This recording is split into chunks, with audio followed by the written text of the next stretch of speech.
Those with privilege often assume in self-gratifying logic that those without privilege have caused their own demise. The willingness for a society to avoid this damning assumption is a measure of its humanity.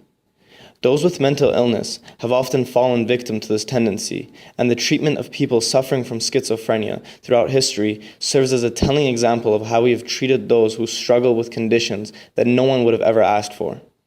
Before the introduction of the scientific method, schizophrenia was thought to be caused by supernatural reasons, like by demons or evil spirits. Therefore, schizophrenics were treated through things like exorcism or put into asylums. With the introduction of the scientific method, people looked for natural reasons to explain the phenomena. The term schizophrenia was first coined in 1911 by Swiss psychiatrist Eugen Bleuler. It is derived from the Greek words schizo, meaning split, and phren, meaning mind. As this ambiguous definition shows, there wasn't a good understanding of what schizophrenia really was. But as science developed a better understanding of our brain and how our mind works, the treatment for mental illnesses slowly developed. And in 1952, the first medications for mental illnesses were created, and these were called antipsychotics. The old medications that were happening really from the mid-1950s till the end of the 80s or so. Those medications had a very unfortunate side effect in terms of causing movement problems in maybe 25% of patients. These movement problems were tics and abnormal shaking and so on that really was stigmatizing. People would notice that these patients looked different. Patients didn't always notice or care about that, but they were disabling in that way. While some of these issues have been solved, the current antipsychotics that are prescribed for schizophrenia today have many adverse side effects. Unfortunately, the newer group of medications tend to cause people to gain weight. They can cause cholesterol and other lipids to become dysregulated, and in infrequent cases there can be problems with glucose that go into full diabetes. In 1987, the symptoms of schizophrenia were either described as negative or positive.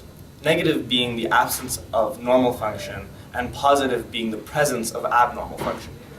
The modern medical approach tries to address both of these symptoms. We want to talk to Donovan Ashby, who's a researcher at UBC. He did work on the chemical Govidine, trying to see its effectiveness on treating positive and negative symptoms. Donovan and his colleagues did experiments on mice as preclinical studies of this chemical. He explained to us details of some of these experiments. Where you train rats to respond to a cue in a particular way, so that they show some sort of behavioral response. So in this case, they are trained they hear a tone and they have to avoid a foot shock.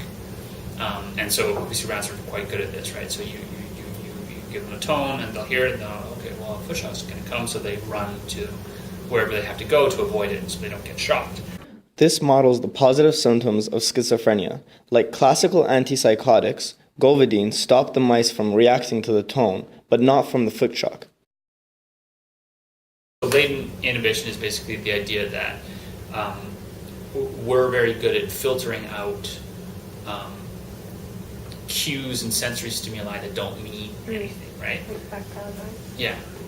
So the way that you test this in a rat is you put him in a box and you just play a tone for him, and it doesn't mean anything. And so when you repeatedly play this tone, then they won't react to it, whatever. And then you come back on another day, you give this tone, but now it's paired with some sort of cue. So maybe it's paired with the delivery of a pellet, so they have to learn to go and approach and eat the food. Maybe it's paired with a foot shock or something. So that basically you take the stimulus that was previously not important, and then you make it important. And so you have to sort of switch the way that you react to it, right? And so normal people and normal rats, they show latent inhibition, so they don't learn very quickly with this tone. So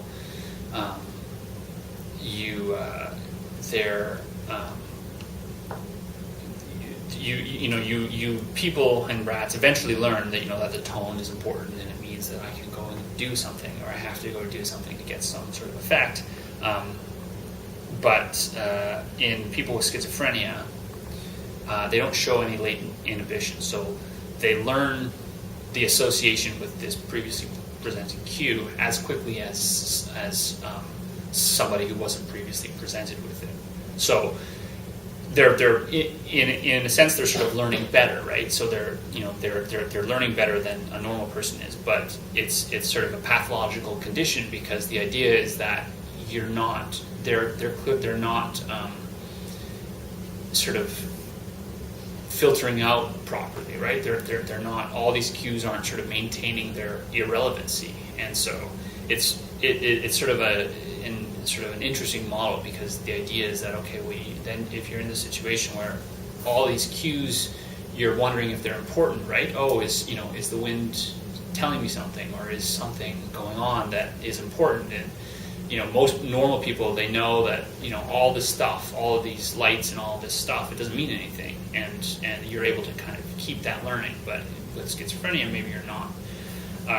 And so in latent inhibition, what you do is in the model that we're using is we're giving amphetamine on when they're learning. And so if you give amphetamine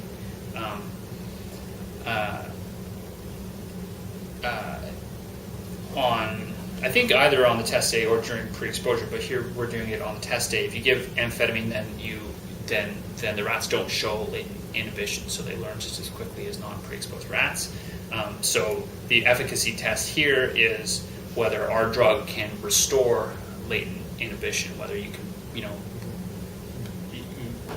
make rats learn at a rate that's slower, which indicates that they're maintaining this sort of irrelevant cue association. And so this is more of a cognitive test. So this is sort of a cognitive model, and I think what we saw was that both drugs are effective in restoring latent inhibition.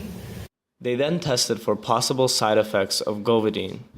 They did this by doing a catalepsy test. Catalepsy is the loss of voluntary motion in the limbs.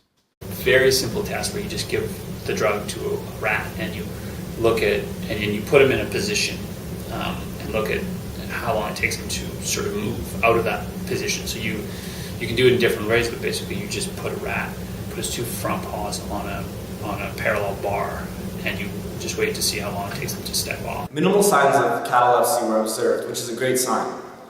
The overall results of the test show that the chemical Govidine decreases positive symptoms such as reactivity to stimuli, and also decreases negative symptoms such as latent inhibition and lack of social interaction. The drug is still in its preclinical trials, but the results of these experiments show promise for new avenues of medical advancement that will hopefully address each patient's unique needs.